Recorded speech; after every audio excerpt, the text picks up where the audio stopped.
धर्म और संस्कृति से जुड़े रहने के लिए सब्सक्राइब कीजिए एस्ट्रो ज्ञान और लेटेस्ट अपडेट के लिए बेल आइकन पर क्लिक करें। जय महाकाल। सदा प्रसन्न और संतुष्ट रहने वाले भगवान आशुतोष आपको भी प्रसन्नता व संतुष्टि प्रदान करें, इसी कामना के साथ मैं आनंदाचार्य आप सभी साथियों का स्वागत करता हूँ।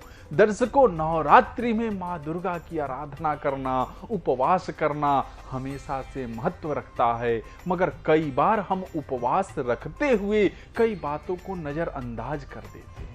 आज के कार्यक्रम में मैं इसी विषय पर बात करने वाला हूं। आज मैं आपको नवरात्रि उपवास से संबंधित कुछ नियमों के बारे में जानकारी दूंगा। तो सबसे पहले तो आप सभी को नवरात्रि की हार्दिक शुभकामनाएं। मां दुर्गा की कृपा आप पर सदैव बनी रहे।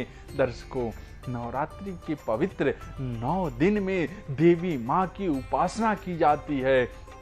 इस दौरान 9 दिनों तक मां को प्रसन्न करने के लिए भक्तजन व्रत, पूजन और अनुष्ठान करते हैं।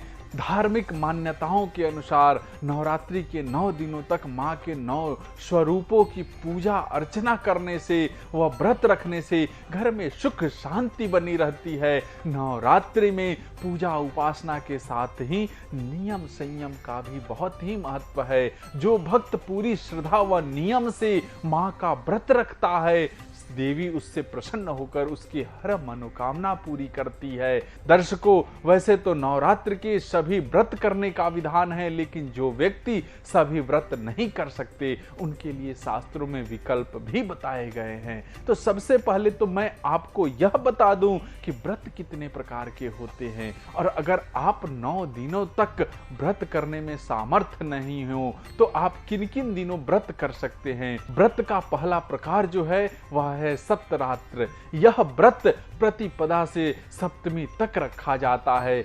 इस प्रकार से व्रत करने से संपूर्ण फल की प्राप्ति होती है। इसके अलावा जो लोग पूरे व्रत नहीं रख सकते, वे सिर्फ पंचमी को एक भुक्त व्रत कर सकते हैं। इस व्रत से आप एक समय भोजन ग्रहण कर सकते हैं। दर्शकों, आप चाहें तो षष्ठी को 9 व्रत यानी कि रात्रि भोजन के साथ व्रत और सप्तमी को अयानित व्रत भी रख सकते हैं।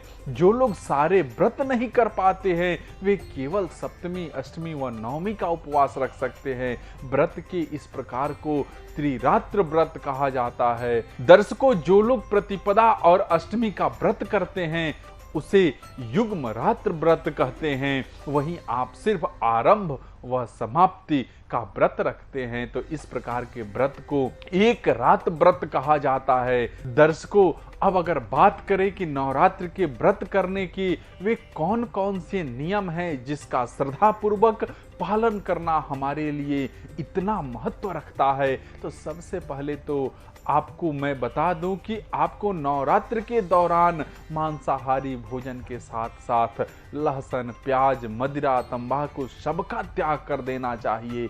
दर्शकों, यदि आपके घर में कलश स्थापना की गई है तो इस नियम की अनदेखी करना बहुत बड़ा संकट ला सकता है, इसलिए इस नियम का अवश्य पालन करें।